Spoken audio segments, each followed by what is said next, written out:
नमस्कार, स्वागत आहे तुमचं माझ्या चॅनलमध्ये. आज आपण पाहणार आहोत अतिशय खमंग आणि कुरकुरीत अशी शेव.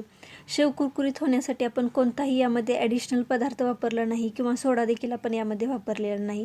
तरीही आपली जी शेव आहे ती अतिशय कुरकुरीत होते. चला तर मग आपण रेसिपीला सुरुवात करूया. शेव बनवण्यासाठी आपण इथं चणा डाळीचं पीठ घेतलेलं आहे. अर्धा किलो चणा डाळीचं पीठ घेतलेलं आहे आणि हे घरी तयार केलेलं पीठ आहे. आता आपण एका मिक्सरच्या भांड्यामध्ये 1 चमचा जिरे आणि 1 चमचा ओवा घालून घेऊया आणि हा बारीक असा दळून घेऊया. जिरे आणि ओवा जो आहे तो आपण बारीक असा दळून घेतलेला आहे. आता यामध्ये आपण 10-12 लसणाच्या पाकळ्या घालून घेऊया आणि हे देखील छान असं बारीक करून घेऊया.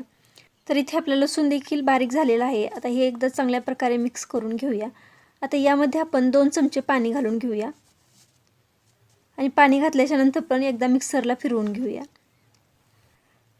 पाणी घातल्याच्या नंतर आपण मिक्सरला फिरवून घेतलेलं होतं.